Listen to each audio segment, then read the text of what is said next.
मैं नीलम सिंह, मेरे बारे में बहुत कुछ पवनदीप जी मैम ने कहा, जितना भी कहा उसके लिए मैं बहुत बहुत उनकी ग्रेटफुल हूँ, शुक्रगुजार हूँ। मेरे लिए इतने प्यारे शब्द कहने के लिए थैंक यू सो मच पवन जी। जैसा कि उन्होंने बताया, मुझे काफी सालों का एक्सपीरियंस है, पर मैम के साथ जुड़कर मैं और बहुत कुछ सीखना चाहती हूँ। तो हम आज का वेबिनार शुरू करते हैं। हम बात कर रहे हैं वास्तु की।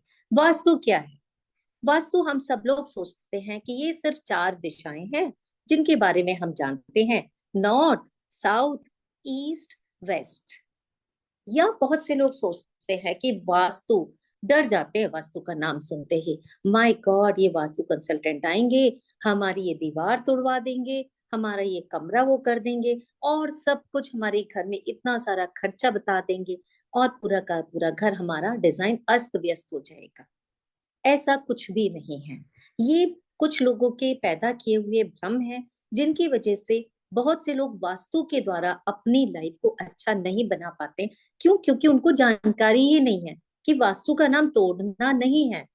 हाँ, कुछ चीजें हैं जिनको हटाना जरूरी होता है, पर उनके उपाय भी हैं। और हमेशा कोशिश की जाती है कि उपायों के द्वारा ही काम किए जाएं, आपके भाग्य दुख को, जो भी परेशानियां हैं उनको ठीक किया जाए। जब बहुत ज्यादा मजबूरी होती है तभी किसी चीज को वहां से हम हटाने के लिए बोलते हैं, नहीं तो उपाय हमेशा काम कर जाते हैं। तो मैं आपको बताना चाहती हूँ कि सिर्फ चार दिशाएं नहीं है, दिशाएं बहुत सारी होती हैं। जब हम इनको, चार दिशाओं को जब हम जोड़ देते हैं, वो कार्डिनल डायरेक्शंस या कोऑर्डिनेट डायरेक्शंस बन जाती हैं, जो कि बहुत ही इंपॉर्टेंट होती हैं। जिस तरह से कि आप जानते हैं, संगम, इलाहाबाद, जहां पर की यमुना, गंगा, सरस्वती, इन नदियों का संगम होता है। और जहां पर किसी चीज का संगम होता है, आप समझ सकते हैं कि वो चीज कितनी पावरफुल हो जाती है। इसी तरह से जो हमारी चार मेन डायरेक्शंस हैं, north, south, east and west, ये चार डायरेक्शन जहां पर मिलती हैं, ये आपको दिख रहा होगा, जिसको मैं दूसरे कलर से मार्क करके दिखाना चाहती हूँ आपको, जिससे कि आपको कोई प्रॉब्लम नहीं हो। रेड कलर से नॉर्थ और वेस्ट जब डायरेक्शंस मिलेंगी, तो इनके मिलने से बनेगी नॉर्थ वेस्ट डायरेक्शन, जिसको एनडब्ल्यू कहा जाता है। ये दो नॉर्थ और वेस्ट के मिलने से डायरेक्शन बनी है, इसलिए बहुत ही इंपॉर्टेंट हो जाती है। क्यों इंपॉर्टेंट हो जाती है? क्योंकि इसके अंदर दोनों दिशाओं के गुणधर्म आ जाते हैं। नॉर्थ के भी गुणधर्म इसके अंदर आ जाते हैं और वेस्ट के भी गुणधर्म आ जाते हैं, इसलिए ये दिशा बहुत इंपॉर्टेंट हो जाती है। इसी तरह से हम बात करते हैं दूसरी दिशाओं की, जो कि है नॉर्थ और ईस्ट के बीच में, जो कि नॉर्थ, इसके अंदर नॉर्थ के भी गुण आते हैं और ईस्ट के भी गुण आते हैं। तो इसलिए ये भी बहुत इंपॉर्टेंट डायरेक्शन हो जाती है। और नॉर्थ ईस्ट को वैसे भी हम लोग पूजा स्थान रखते हैं, बहुत ही इंपॉर्टेंट, गुरु की जगह है, भगवान की जगह है, बहुत ही इंपॉर्टेंट डायरेक्शन है। अब हम बात करते हैं साउथ और ईस्ट डायरेक्शन के मिलने से बनती है साउथ ईस्ट डायरेक्शन। ये डायरेक्शन भी बहुत इंपॉर्टेंट है। इसकी भी इतनी इंपॉर्टेंट क्वालिटीज है, मनी की, बहुत सारी चीजों की, जो कि हम डिटेल में बाद में बात करेंगे, क्योंकि आज का टॉपिक हमारा दूसरा है। तो मैं आपको जनरल जानकारी देना चाहती हूँ कि आप समझ सकें कि दिशाओं को समझना कोई डिफिकल्ट नहीं है। बहुत से लोग सोचते हैं कि वास्तु क्या हम सीख पाएंगे? बहुत ही आसान तरीके से हम आपको सिखाते हैं दिशाओं के बारे में। जब दिशाओं का ज्ञान हो जाता है, तब आप आगे की चीजें बहुत ही अच्छे से समझ पाते हैं। अब हम बात करते हैं लास्ट डायरेक्शन, जो कि साउथ और वेस्ट के मिलने से बनती है, जिसको कहते हैं साउथ वेस्ट डायरेक्शन। इसके अंदर वेस्ट डायरेक्शन के भी गुण आ जाते हैं और साउथ के भी गुण आ जाते हैं। इसलिए ये डायरेक्शंस बहुत इंपॉर्टेंट कही जाती हैं। क्यों? क्योंकि हर दिशा में दो दो दिशाओं के गुणधर्म आ जाते हैं, जिसकी वजह से वो हमारी लाइफ में इंपॉर्टेंस लेकर आती हैं, हमारी लाइफ में हमारे कामों को बनाती हैं। और जो उस डायरेक्शन के एट्रीब्यूट्स हैं, उसके द्वारा हम उन चीजों को अपनी लाइफ में अट्रैक्ट कर पाते हैं। अगर किसी भी डायरेक्शन में किसी तरह का दोष होता है, तो हमारे जीवन से वो सारे के सारे गुणधर्मों में कमी आ जाती है। जिस तरह से नॉर्थ को हम अपॉर्चुनिटी की डायरेक्शन कहते हैं, अगर नॉर्थ में कोई भी गुणधर्म, कोई भी वास्तु दोष आ गया तो आपको लाइफ में अपॉर्चुनिटीज नहीं आएंगी। साउथ आपकी स्टेबिलिटी की डायरेक्शन है, अगर यहाँ पर कोई भी वास्तु दोष आ गया तो आपकी लाइफ में, जॉब में, रिलेशनशिप में किसी भी तरह की स्टेबिलिटी नहीं आ पाएगी। ईस्ट की बात करें तो ईस्ट है आपके नेम, फेम, सक्सेस की डायरेक्शन। अगर यहाँ पर कोई वास्तु दोष हो गया तो आपको ना तो नेम मिलेगा, ना फेम मिलेगा किसी भी काम में, और ना ही सक्सेस मिलेगी। अब बात करते हैं वेस्ट की। वेस्ट डायरेक्शन है आपके एफर्ट्स और गेन्स की, जो आपने काम करते हैं आप, उनके जो गेन्स मिलते हैं, उनके रिजल्ट्स मिलते हैं। अब अगर यहाँ पर इम्बैलेंस हो गया या किसी तरह का वास्तु दोष हो गया तो आप समझ सकते हैं कि आपको प्राप्तियां होने में परेशानी होगी। ये तो थी 8 डायरेक्शंस, 4 मेन डायरेक्शंस और 4 कार्डिनल डायरेक्शंस, जिसके बारे में सबको पता होना चाहिए। तो आप देखिएगा अपने घर में, क्या आपके घर में इन डायरेक्शंस में किसी तरह का इम्बैलेंस है क्या?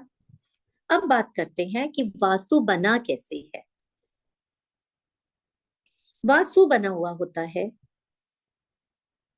5 एलिमेंट्स के द्वारा। जो 5 एलिमेंट्स हैं उनकी हम बात कर रहे हैं।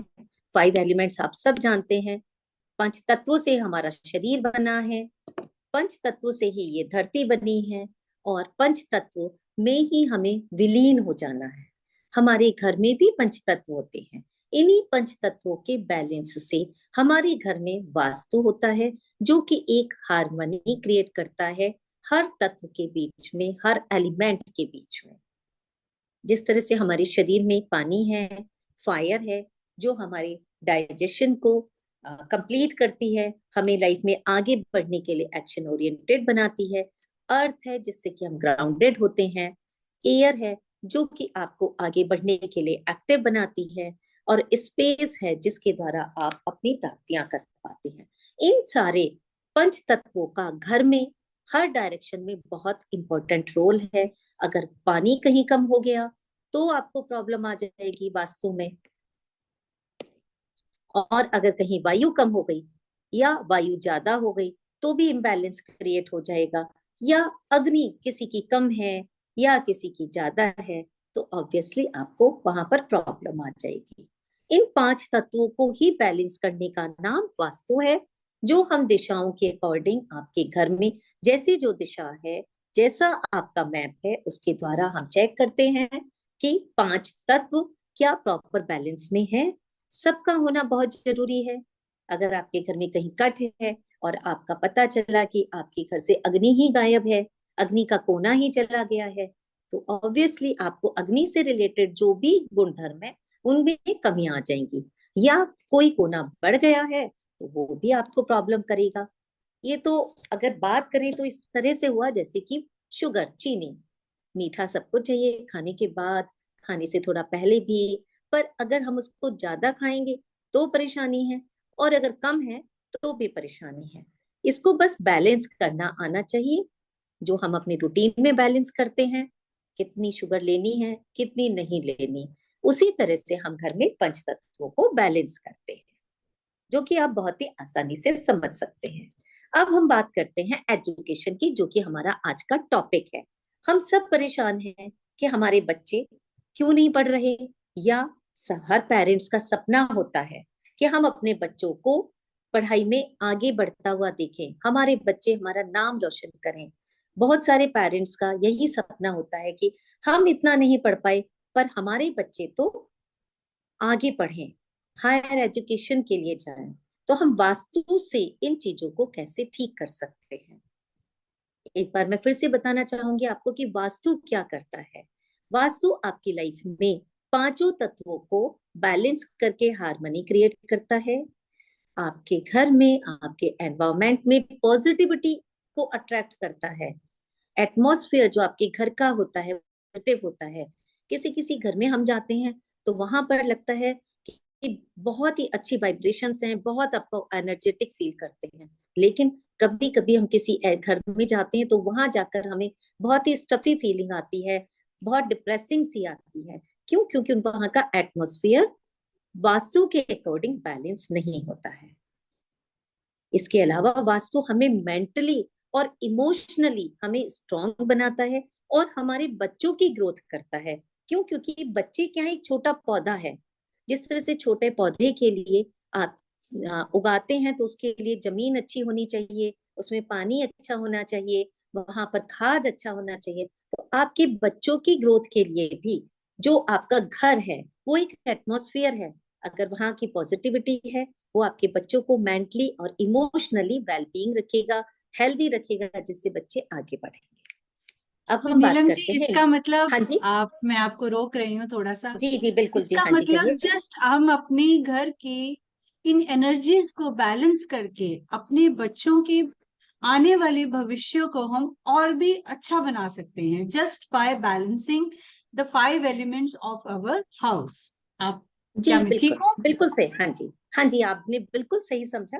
बस हमें बैलेंस करना आना चाहिए। आपने बस। देखा ही कि पांच पांच एलिमेंट हैं जिनको कि हम तरह तरह की रेमेडीज से बैलेंस करते हैं, और बस एटमॉस्फेयर अपने आप ही हेल्दी एंड पॉजिटिव हो जाता है और बच्चे अपना एक फोकस्ड होकर अपनी डायरेक्शन में काम करते हैं।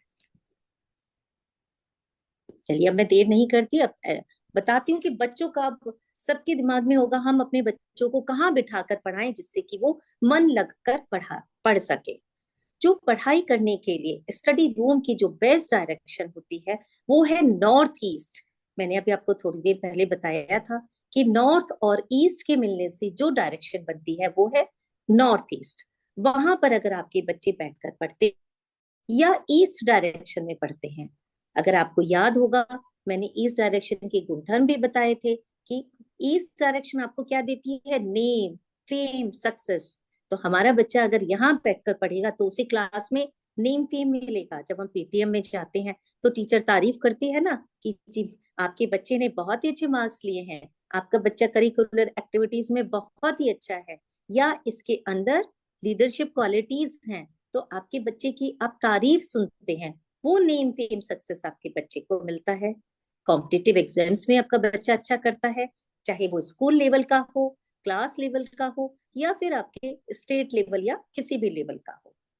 अगर वहीं हमारा बच्चा साउथ साउथ वेस्ट में बैठकर पढ़ता है नीलम जी, क्वेश्चन आया कि, है हाँ कि जी क्या जी बिल्कुल हमको, कहिए। जी जी, एक क्वेश्चन आया है कि क्या हमको ईस्ट फेसिंग बैठना है या ईस्ट की तरफ बैठना है, आई मीन ईस्ट की पर्टिकुलर डायरेक्शन में बैठना है, या फिर ईस्ट फेसिंग हम कहीं भी रूम में हो और ईस्ट फेसिंग हो तो वहां नहीं बैठ नहीं, सकते नहीं नहीं, यहाँ पर मैं डायरेक्शन जोन की बात कर रही हूँ। जो मैंने आपको बताया कि घर का सेंटर हमारा होना चाहिए, मैं आपको ड्रॉ करके बता देती हूँ यहाँ पर सभी को।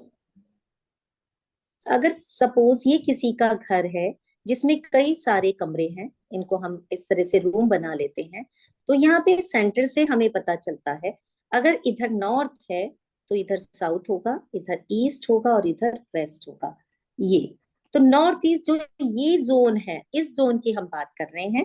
फेस किस तरह होना चाहिए उसके टिप्स मैं आपको इससे नेक्स्ट स्लाइड में दूंगी कि किस तरफ उनका फेस होना चाहिए बच्चों का पढ़ते टाइम, कैसे कहाँ पर टेबल लगनी चाहिए, क्या क्या होना चाहिए, वो सब टिप्स पे पढ़ेंगे। अभी हम बात कर रहे हैं बच्चों को पढ़ने के लिए कि किस जगह पे बैठकर पढ़ना उनके लिए ज्यादा बेहतर है।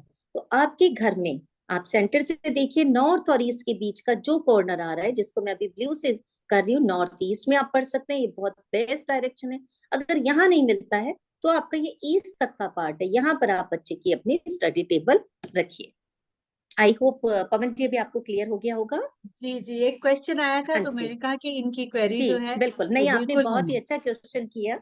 हाँ जी, जी क्योंकि लोग ये सोचते हैं किसी भी कमरे के नॉर्थ की तरफ बैठ के पढ़ने लगे, जी जी ऐसा जी, बिल्कुल भी नहीं एग्जैक्टली। है। जी हाँ जी। जी। अब बात है कि आपका बच्चा कहाँ पढ़ रहा है।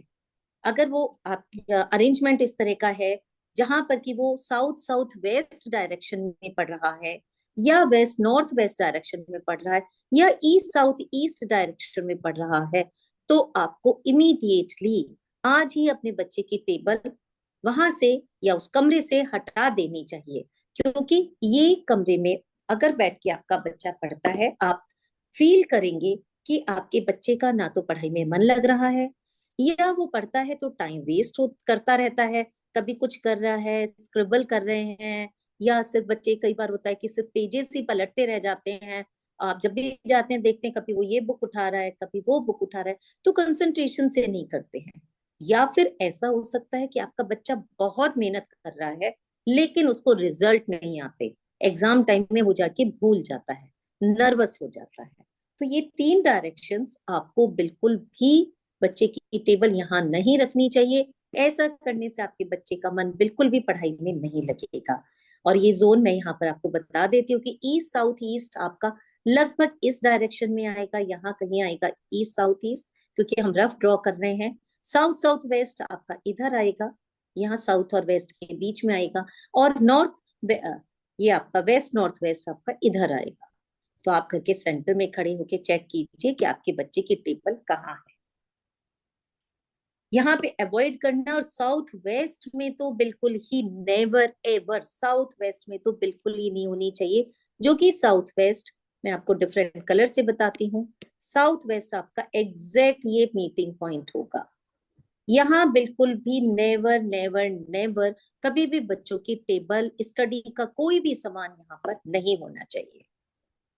ये मेन डायरेक्शंस हैं, नॉर्थ ईस्ट एंड ईस्ट, जहाँ पे पढ़ने से बैठने से जो ब्लू जोन है, ब्लू एरिया मैंने आपको टिक किया, यहाँ पर आप बच्चों को पढ़ाइए, उनकी टेबल रखिए, उनका स्टडी का सामान रखिए, वो उनके लिए अच्छा रहेगा। अब जो उनका बेडरूम है, जहां पर कि वो रात के 10-12 घंटे बिताते हैं, दिन में तो स्कूल जाते हैं, एक्टिविटीज में जाते हैं, तो आप ध्यान रखिए कि उनका जो जिस भी जोन में बेडरूम है वो क्लटर फ्री होना चाहिए। वहां पर किसी भी तरह का कोई स्टोरेज नहीं होना चाहिए। It should be properly organised. और वहां पे डे लाइट, जो प्रॉपर नेचुरल लाइट होती है वो, और वेंटिलेशन जरूर होना चाहिए। आप, हम लोग आजकल थोड़ा सा इंटीरियर्स की तरफ बहुत ही ज्यादा अवेयर हो चुके हैं। तो हम लोग क्या करते हैं, बहुत सारे ब्राइट कलर्स लेकर आ जाते हैं, जो कि आज फैशन में है कि एक वॉल को हमने रेड कलर कर दिया, ब्राइट येलो कलर कर दिया। तो आई विल एडवाइज यू कि बच्चों के रूम में प्लीज डार्क कलर्स नहीं यूज कीजिए, सॉफ्ट या सूदिंग कलर्स का ही आप वहां पर पेंट कीजिए, जो कि बहुत लाइट पेस्टल शेड्स होते हैं। और अगर आप बूस्ट करना चाहते हैं बच्चों के एजुकेशन के लिए, तो जो बेस्ट कलर्स हैं उनके रूम के लिए, that is blue and green colour. तो ब्लू एंड ग्रीन कलर के शेड्स आप उनके रूम में यूज कीजिए। क्योंकि अक्सर होता है कि अगर हमारी डॉटर है तो हम उसकी पिंक लाइकिंग्स होती हैं, हम उसके लिए पिंक कलर कर देते हैं।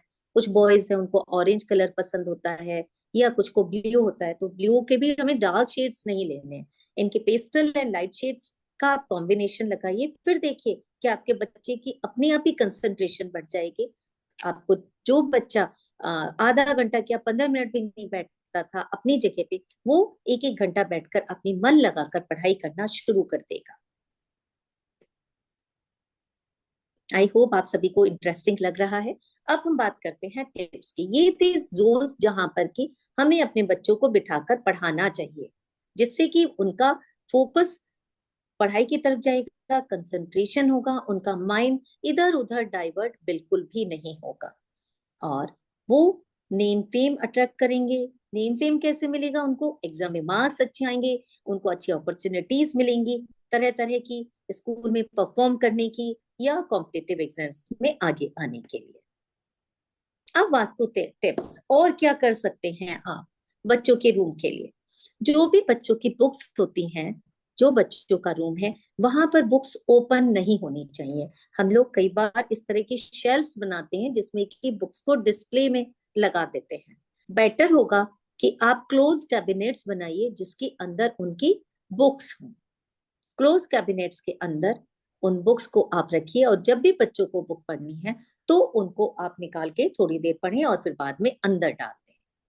फिक्स स्टोरेज कैबिनेट्स बहुत से लोग बना लेते हैं, उनको नहीं बनाना है आपने। दीवार के ऊपर कई बार हम लोग बना लेते हैं, टेबल के ऊपर, वो नहीं करना है।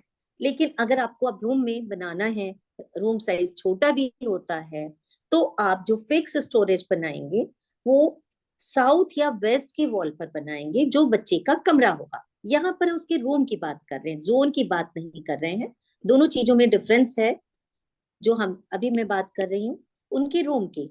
फॉर एग्जाम्पल ये हमारा घर है जिसमें हम बात कर रहे थे कि ये नॉर्थ ईस्ट का है, तो this is north, east, south and west. तो हमें बच्चे के लिए टेबल के साथ या बुक्स का स्टोरेज करने के लिए बड़ी सी हैवी कैबिनेट लगवानी है। वो आप कहाँ लगाएंगे?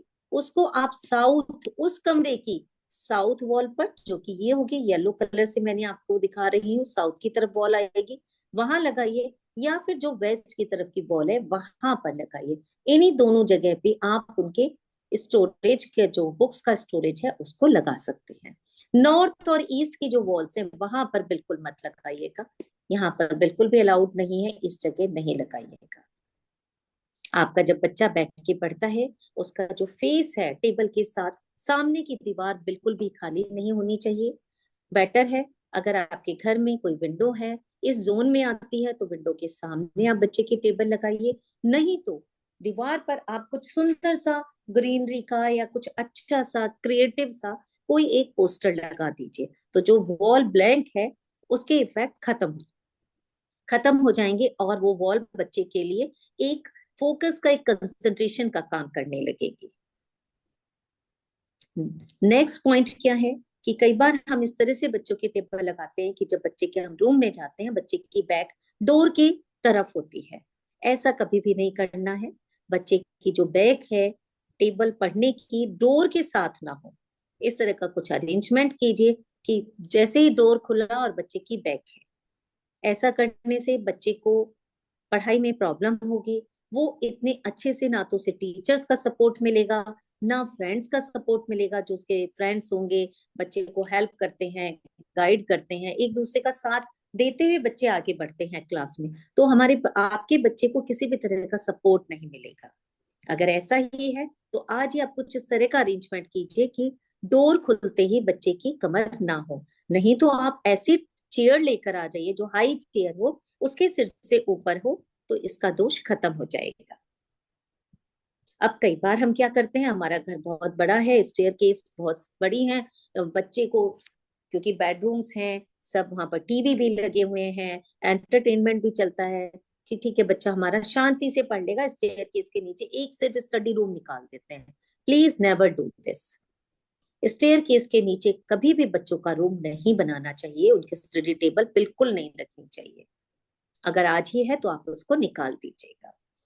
और क्या कर सकते हैं आप, जो नॉर्थ की वॉल है स्टडी टेबल के साथ या ईस्ट की वॉल है, वहां पर आप इंस्पिरेशनल कोट्स लगा के रखिए, एजुकेशनल पोस्टर्स लगाइए और नॉलेज से रिलेटेड सिंबल्स लगाइए, जिससे कि वहां पर उनका माइंड स्टिमुलेट होगा। उस जगह की एनर्जीज ऐसी होती हैं वास्तु के अकॉर्डिंग कि वो सीधे जाके माइंड पर एक्ट करती हैं, माइंड को हिट करती हैं और उनके माइंड को स्टिमुलेट करके फोकस एंड कंसंट्रेशन की तरफ लेकर जाती हैं।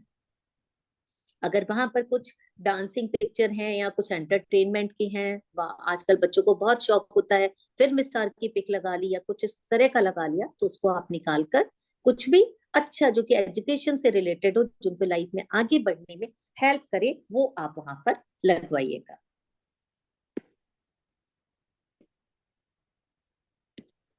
अब बात करते हैं मोबाइल फोन, जो कि सबसे बड़ी हर्डल है पढ़ाई में बच्चों की। पेरेंट्स को समझ नहीं आता मोबाइल फोन से हम बच्चों को दूर कैसे रखें। क्यों? क्योंकि हमारा सिस्टम एजुकेशन का चेंज हो चुका है। मोबाइल फोन स्टडी के पार्ट हो चुके हैं, जिसका बच्चे गलत फायदा उठाते हैं। स्कूल से होमवर्क आ रहा है तो उस पर आ रहा है, टेचर के मैसेजेस आ रहे हैं तो उस पर आ रहे हैं, प्रोजेक्ट्स आ रहे हैं, प्रेजेंटेशन आ रहे हैं, तो हमें ना चाहते हुए मोबाइल फोन देना पड़ता है। टेक्नोलॉजी है, इट इज वेरी गुड, लेकिन ये टेक्नोलॉजी हमारे लिए थोड़ा सा कर्ज बन गई है, क्योंकि बच्चे डाइवर्ट हो रहा है उनका माइंड और वो फिर एंटरटेनमेंट की तरफ चले जाते हैं। जैसी मम्मी पापा की नजर बची और उन्होंने बस अपना गेम डाउनलोड कर लिया, आपको पता भी नहीं चला और वो खेलने लग गए। तो आप क्या करें? अब मोबाइल फोन आप उनका बंद तो कर नहीं सकते हैं, उसके लिए छोटे छोटे से टिप्स बता रही हूँ, जिसकी वजह से बच्चे का एडिक्शन जो मोबाइल का है वो हट सकता है। वो मोबाइल को as a education tool use करेगा, ना कि उसको एंटरटेनमेंट का सोर्स की तरह से यूज करेगा। आप बच्चे का जो भी मोबाइल फोन यूज कर रहा है या आपका फोन यूज करता है, उस फोन में एजुकेशन की एप्लीकेशन जरूर डाउनलोड कीजिए आप। उसका जो वॉलपेपर है, उसके वॉलपेपर में बुक्स की इमेजेस, स्टेशनरी या सक्सेस ग्राफ, जो कि आपको बहुत सारे मिल जाएंगे, उस तरह का कुछ ना कुछ आप वॉलपेपर लगाइए। और मोबाइल का जो कवर होता है, जिसको हम कवर को यूज करते हैं, वो ब्लू कलर का लीजिएगा। और अगर वो नहीं है तो कोई बात नहीं, जब आप रात में मोबाइल को रखते हैं, उसको ढक कर रखिए। और बच्चे के बेड के साथ में कभी भी रात में मोबाइल बिल्कुल नहीं रखिए। कई बार होता है कि सुबह उठना है, मोबाइल में ही अलार्म लगाया, बच्चा अपने आप उठ जाएगा, बच्चे की साइड रख दिया। प्लीज ऐसा नहीं कीजिए। बच्चे से दूर, उसके रूम से दूर रात में मोबाइल को आप रखिए। अलार्म के लिए आप अलार्म क्लॉक का यूज कर लीजिए। और जब आपको मोबाइल चार्ज करना है, क्योंकि मोबाइल के अंदर की जो एनर्जीज हैं वो पॉजिटिव हो, हमारे बच्चे को सक्सेस की तरफ लेकर जाएं, एडिक्शन से दूर करें, तो आप अपने घर में जो भी आपके चार्जिंग पॉइंट्स है, अगर आप वेस्ट की डायरेक्शन में या वेस्ट साउथ वेस्ट की डायरेक्शन में अगर आप मोबाइल को चार्ज करेंगे, तो वो आपका बच्चा पढ़ाई की ही चीजें ढूंढेगा मोबाइल पर, पढ़ाई की ही बातें करेगा, जिससे कि वो आगे अपने आप को और बेटर बना सके। हो सकता है वो अपने लिए कोर्सेज देखना चाहे वहां पे, या कुछ भी अपने प्रेजेंटेशन की कोई चीजें ढूंढे, वो एंटरटेनमेंट से हट जाएगा। ये होता है वास्तु का रोल, जो कि आप छोटे छोटे से टिप्स, आपको देखने में छोटे छोटे लगेंगे, लेकिन ये बहुत ही पावरफुल होते हैं। आप एक बार करके देखिए, आपको विद इन 21 डेज से लेके 3 मंथ्स के अंदर अंदर बहुत ही चेंजेस आपको अपने बच्चे के अंदर मिलने शुरू हो जाएंगे। अब मैं बात करती हूँ आपके टिप्स की। टिप्स जो कि आप बच्चों के लिए और क्या कर सकते हैं एज ए पेरेंट, क्योंकि हमारा सपना होता है कि हम अपने बच्चों को बहुत ऊंचाइयों तक बढ़ता हुआ देखें। तो पर इसके लिए मैं आपको थोड़ा सा और इंतजार कराऊंगी। उससे पहले मैं आपको अपने कोर्स के बारे में जानकारी देना चाहती हूँ कि हमारा ये वास्तु कोर्स कैसा है।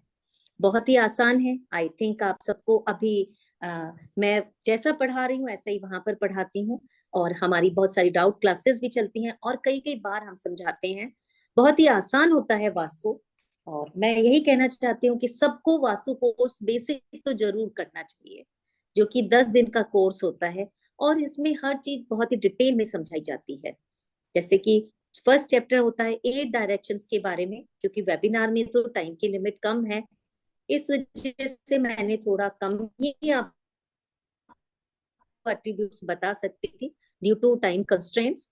पूरी 8 डायरेक्शंस के बारे में डिटेल में समझाया जाता है। उनकी भी फिर 16 सब डायरेक्शंस होती हैं, जिनके पूरे गुणधर्म बताए जाते हैं, उनके एट्रीब्यूट्स के साथ साथ उनके पॉजिटिविटीज, उनकी निगेटिविटीज सब बताया जाता है।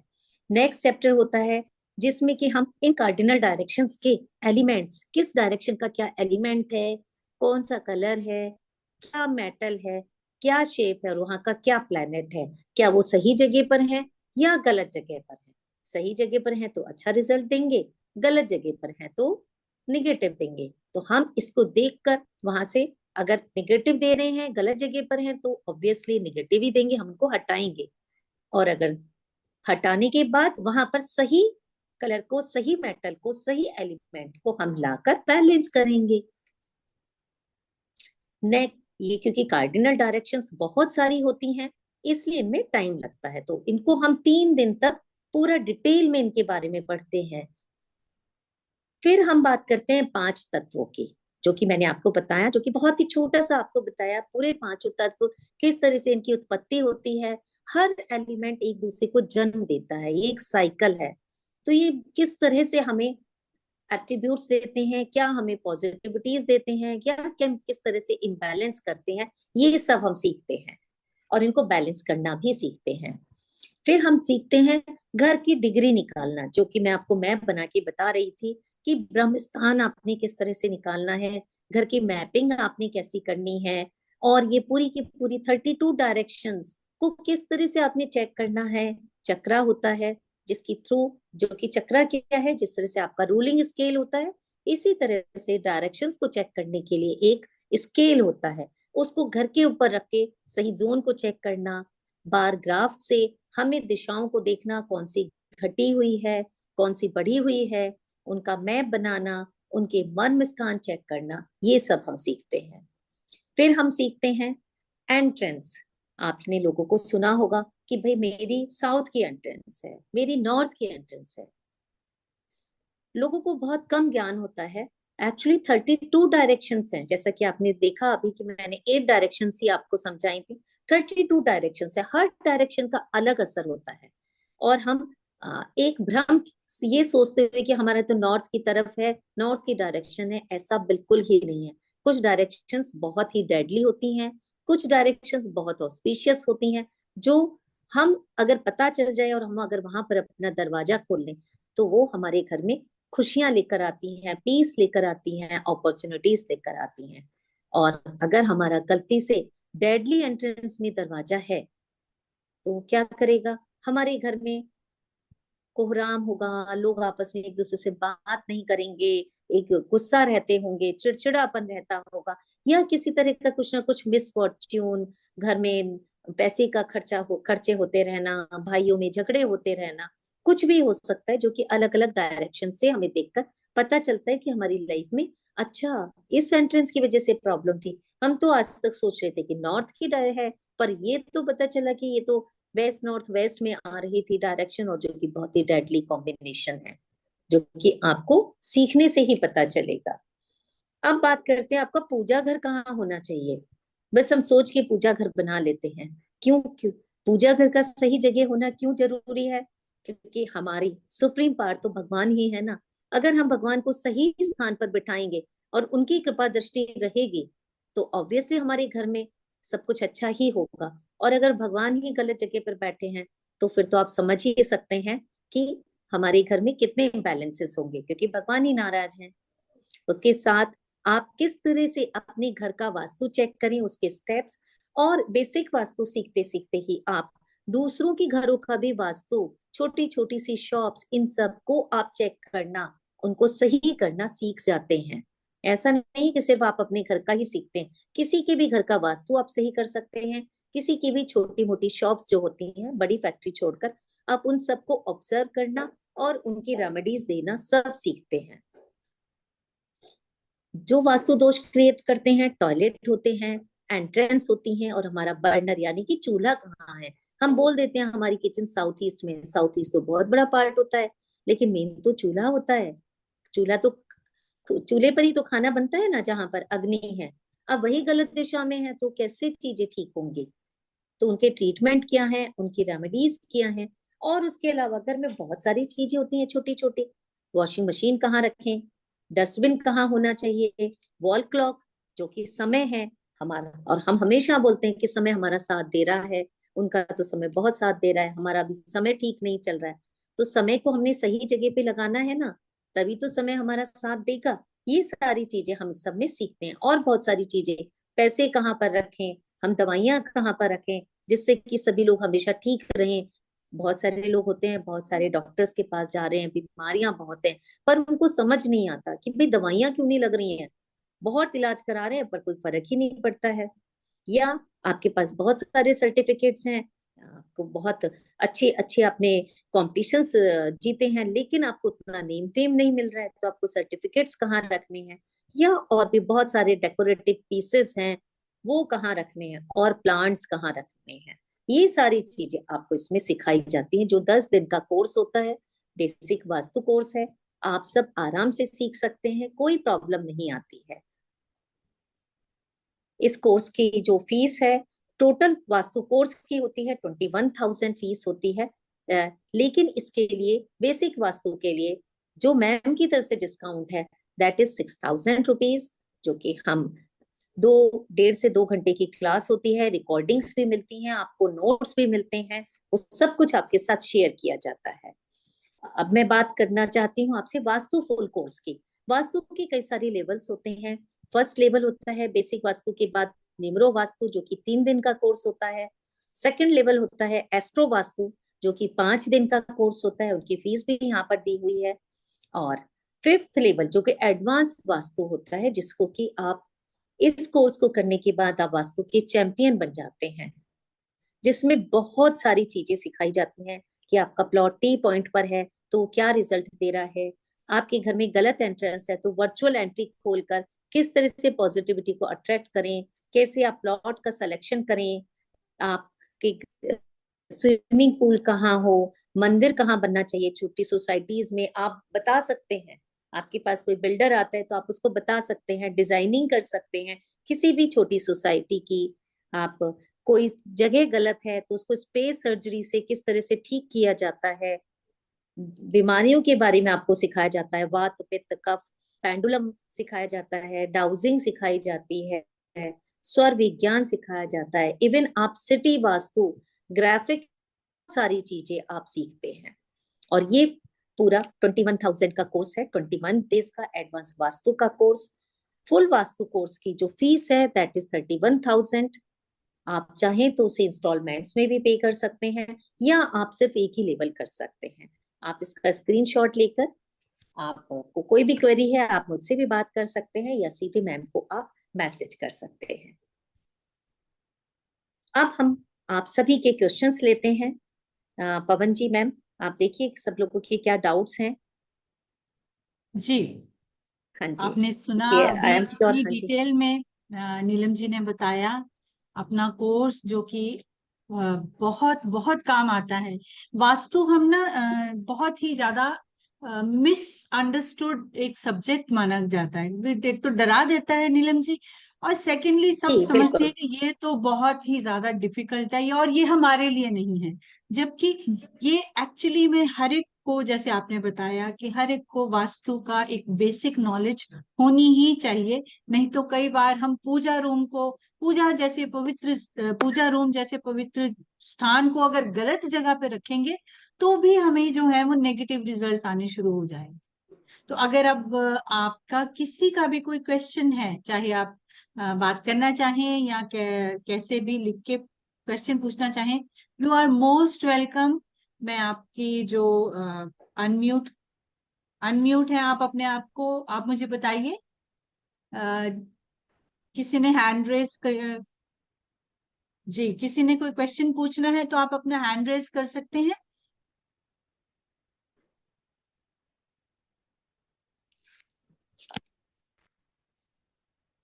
मुझे लगता है नीलम जी आपने इतने अच्छे से पढ़ाया है, किसी का कोई डाउट ही नहीं है। इतने अच्छे से इन्होंने सबने ग्रेस्प कर लिया है, तो लगता है हाँ कि जी। किसी के।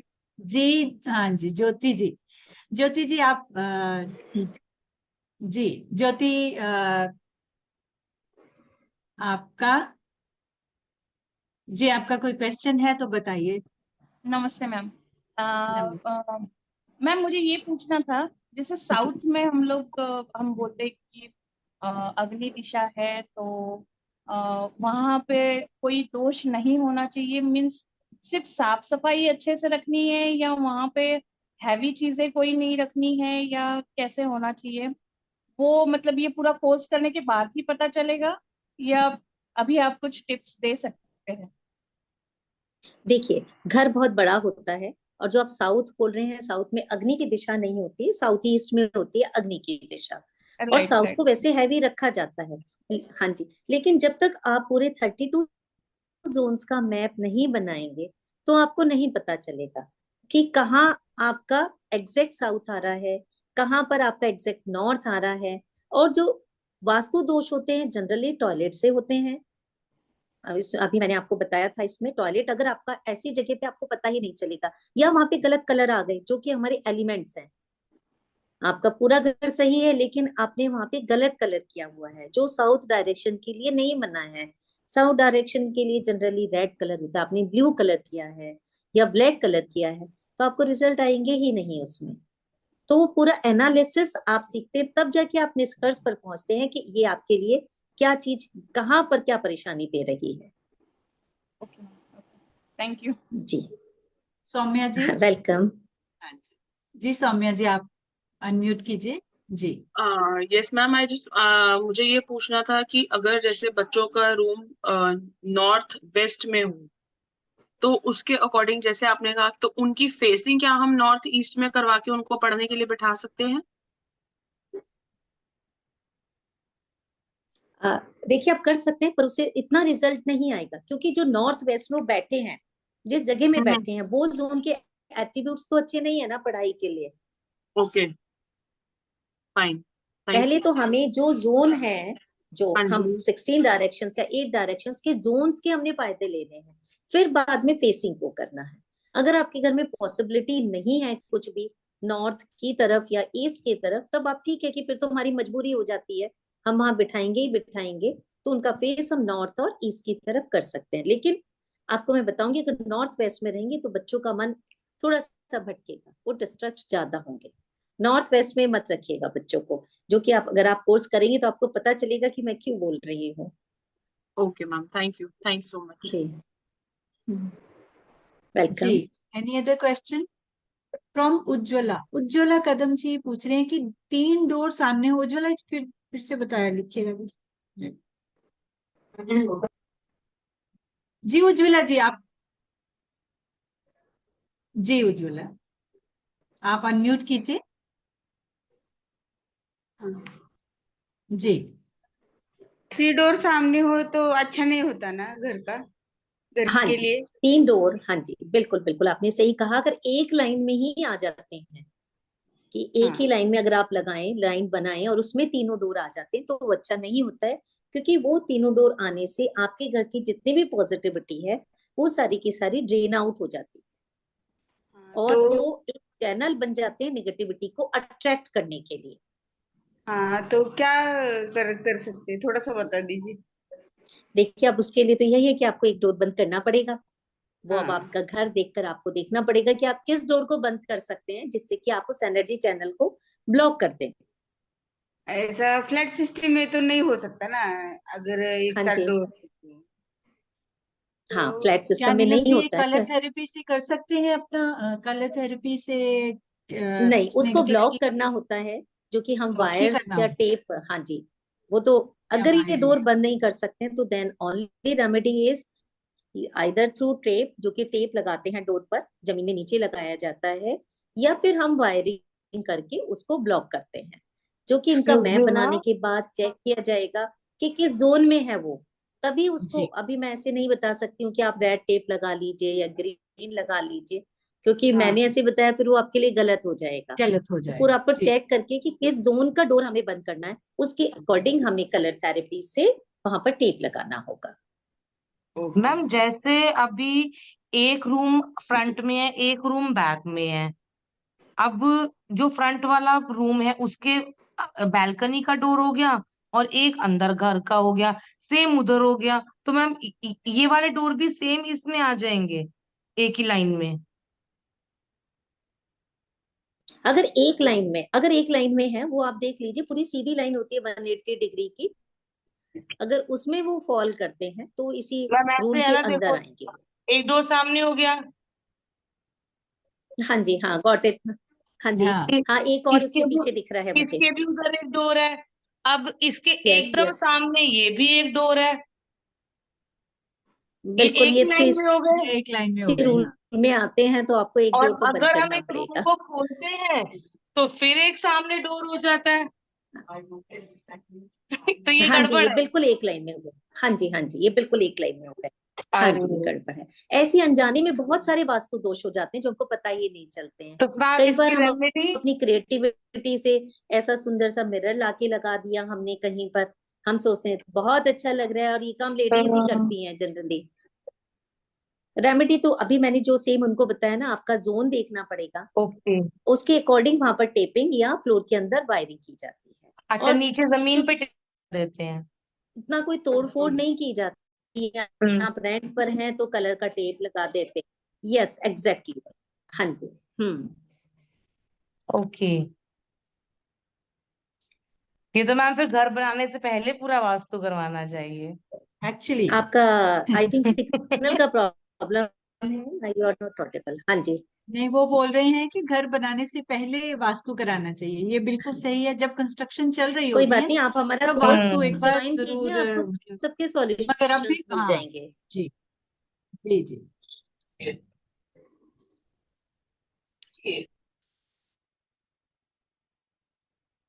सो नीलम जी, और कोई क्वेश्चन?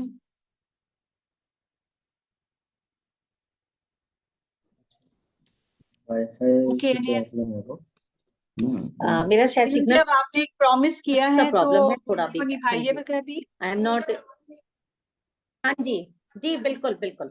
हाँ जी, एम आई ऑडिबल? मेरे साइड से थोड़ा सिग्नल का प्रॉब्लम था। बताइए Pavan ji, am I audible? जी जी, यू आर यस। सो जो आपने सबको प्रॉमिस जी किया था कि आप एक हाँ जी, हीलिंग हाँ नंबर जी बिल्कुल देंगे, बिल्कुल। तो हाँ आप जी हाँ जी, जरूर दीजिए ताकि यहाँ आने का कुछ जो पर्पस एडवांटेज। है बिल्कुल। हाँ जी, जी जी, और पर्पस है हमारा हमें वो। भी, हाँ जी बिल्कुल, जी, और हमें भी हमारा। थोड़ा सा यश मिले, या हमें भी अच्छा लगे कि हमने बहुत सारे बच्चों को कुछ अच्छा किया जी उनकी जी जिंदगी में, हम कोई ना कोई एक रीजन बन पाए। तो जी। मैं इनको बताना चाहूंगी, एक हीलिंग नंबर है जिसको अभी सब लोग नोट कर सकते हैं। 7111089154। मैं रिपीट करती हूँ, 7111089154। ये हीलिंग नंबर है जो कि बच्चे को फोकस, कंसंट्रेशन और एग्जाम्स में अच्छे मार्क्स लाने के लिए है। अब आप इसको क्या से कर सकते हैं, आप मैम बच्चे के बैग पर एक बार मैम नंबर रिपीट कर दीजिए हाँ प्लीज। श्योर। 7111089154। 7111089154। क्या करना है इसका?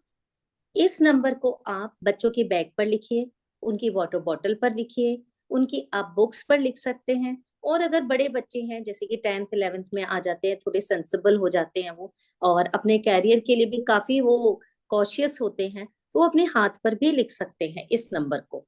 इंटेंशन होना चाहिए कि ये नंबर मेरी लाइफ में अच्छे मार्क्स लेकर आएगा, मुझे फोकस करने में और कंसंट्रेशन में मुझे हेल्प करेगा। ये माँ सरस्वती का है, हीलिंग नंबर है। इसको हम एजुकेशन में फोकस एंड कंसंट्रेशन के लिए लिखते हैं। आप इवन बच्चे की बुक्स के ऊपर भी लिख सकते हैं, आप उसकी टेबल पर लिख सकते हैं, या टेबल के सामने एक वाइट पेपर पर लिखकर उसको रख सकते हैं और बता सकते हैं कि ये नंबर इसलिए है। बहुत ही पावरफुल नंबर है। इसको आप जगह जगह जैसे भी आप चाहें उसको लिख के रख सकते हैं, उनकी कबर्ड में लिख के रख दीजिए, उनकी बुक्स पर लिख जहाँ बच्चा, दीजिए, या जी जी सामने टेबल पर आप, हाँ बिल्कुल, जी, हाँ जी। अब मैं जहाँ बात बच्चा करती हूँ, सबसे ज्यादा रहता है उसको दो तीन बार, दो तीन जगह पे अगर हम रख दें, अलमीरा पर, कबर्ड में, वॉशरूम में, इस तरह से। हाँ जी। जी। किसी ने रिक्वेस्ट किया, मैं एक बार और बता दूं, आई रिपीट, 7111089154। सौम्या जी ने हैंड रेज किया है। सौम्या, आप कोई जी, क्वेश्चन है आपका? मैम ये नंबर किसी पर्टिकुलर कलर से लिखना है या कैसे भी लिख सकते हैं, as in like any colour और something like that? Any colour, blue और ब्लैक या ग्रीन, सॉरी ब्लैक नहीं यूज करना है, ब्लू कलर, ब्लू या ग्रीन ग्रीन? कलर, ये दो तो आपको बताए हैं एजुकेशन के कलर्स होते हैं। Other than that you can use yellow also. Black and red नहीं यूज कीजिएगा। ब्लैक एंड रेड नहीं करना है? नहीं नहीं, ब्लैक एंड रेड नहीं करना है। जो ओके। एजुकेशन के काम है वो सारे ब्लू एंड ग्रीन से ही होते हैं। इसके अलावा मैं आपको एक ये स्विच वर्ड बता। ये नंबर भी जी मैम ब्लू या ग्रीन से ही लिखना है? हाँ जी, हाँ जी बिल्कुल बिल्कुल।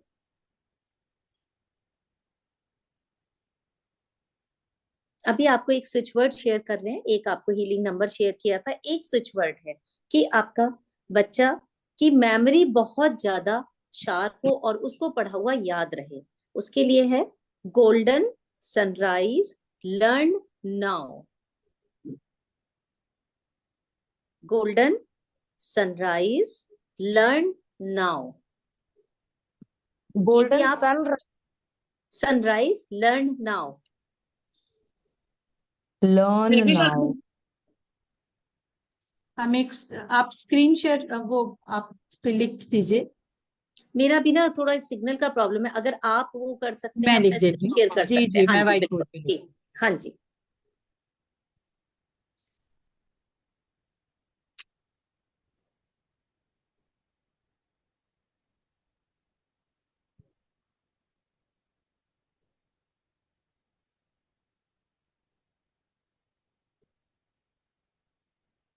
golden, sunrise, learn, learn, now.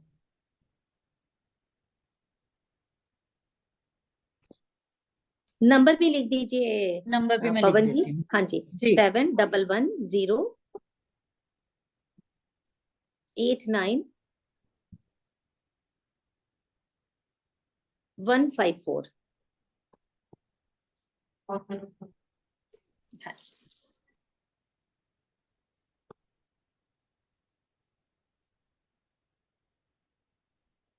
आप इसे चैंट कीजिए और जी। हीलिंग नंबर को लिखिए। अमेजिंग रिजल्ट्स आपको मिलने वाले हैं। स्क्रीनशॉट ले लीजिए या फिर इसका पिक्चर ले लीजिए सो दैट मैं इसको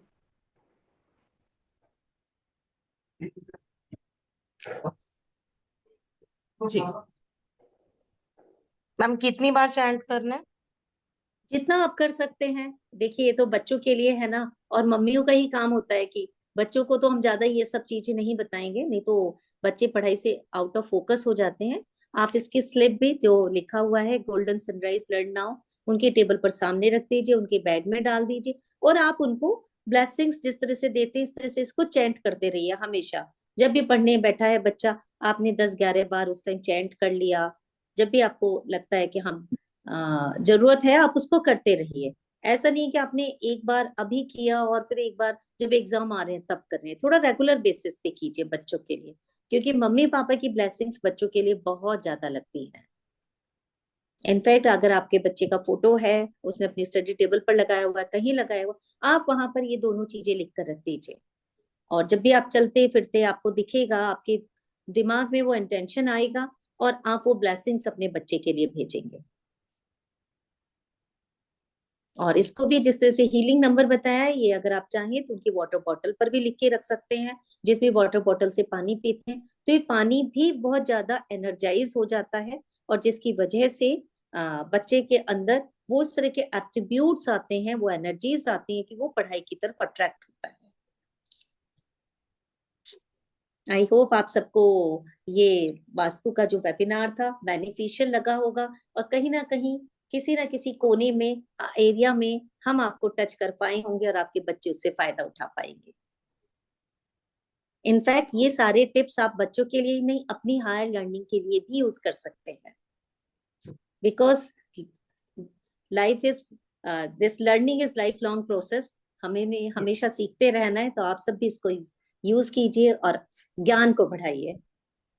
जी। Thank you ma'am. Jyoti ji का एक क्वेश्चन शायद है, उन्होंने हैंड रेज किया हुआ है। हाँ जी, मैम पूछिए। क्वेश्चन नहीं, मुझे थैंक यू बोलना था कि आपने काफी अच्छी तरह से समझाया और रीना मैम की कमी हमें महसूस नहीं हुई इतनी। Thank you so much. Thank you. Of course मतलब उनको तो याद करते ही है हम, लेकिन आपने मतलब ये टाइम सच्ची में हमारा मतलब वेस्ट नहीं हुआ, बहुत अच्छे से समझाया। थैंक्स टू यू आज आप, both. Thank you so much, आपने हमारा दिन बना दिया। Thank you so much. I will also take this opportunity कि लास्ट जो वेबिनार था हमने लाल किताब पर किया था। हाँ जी। तो अगर किसी और उसकी क्लासेस आज से शुरू हो गई हैं, अगर कोई किसी ने अटेंड करनी है, रेमेडीज ऑफ लाल किताब है। इसमें हम 9 प्लैनेट्स को की जो प्लेसमेंट होती है अपने हॉरोस्कोप में, सारे 12 घरों में, अलग अलग घर में जो एक प्लैनेट की हर प्लैनेट की जो प्लेसमेंट होती है, उसके हिसाब से रेमेडीज हम आपको बताएंगे। और हम इससे क्या होगा कि हम अपनी लाइफ को बहुत अच्छे तरीके से मैनेज कर पाएंगे। अगर कोई इंटरेस्टेड है तो आप मैम को जरूर कांटेक्ट करके इसको ज्वाइन करिए। जी मैम। और किसी का क्वेश्चन है कि हमारा वास्तु का कोर्स कब से शुरू हो रहा है? वास्तु ये का, हम जी। जून फर्स्ट वीक में, मोस्ट प्रोबेबली 6 जून से हम स्टार्ट करेंगे। और टाइमिंग्स हमारे बहुत ही फ्लेक्सिबल रहते हैं, जितने भी लोग होंगे उनके कंफर्ट जोन के अकॉर्डिंग हम टाइमिंग सेट कर लेते हैं। जनरली हमारा ये कोर्स 11:30 आफ्टरनून में होता है, पर कुछ लोग हैं वर्किंग होते हैं या लोगों के कमिटमेंट्स होते हैं, तो वो आप सबका से ग्रुप बनाकर जो भी सबके लिए कंफर्टेबल जोन टाइम होगा उसमें हम कोर्स को स्टार्ट करेंगे। तो नीलम जी, आई थिंक हाँ जी, इट्स हम विदा टाइम लेते टू हैं। हाँ जी। विदा लेने का टाइम आ गया है। बहुत अच्छा टाइम हमने सबने मिला बिताया है। जी सो बिल्कुल। बहुत बहुत धन्यवाद आप सबका, बहुत शुक्रिया। आपने अपना कीमती वक्त निकाला, हमें सुना, हमें देखा। एंड आई होप के नीलम जी का आज का जो वेबिनार है वो स्वास्थ्य का इतना इम्पोर्टेंट टॉपिक उन्होंने जो डिस्कस किया वो आपको टच किया होगा और आप उसको आगे फॉरवर्ड लेके जाना चाहेंगे। I wish you all the best in life and हमारे साथ जुड़े रहिए। नई नई चीजें हम लेके आएंगे, नए नए टॉपिक्स हम लेके आएंगे and be in touch with us. So thank you so much everyone. Thank you everyone.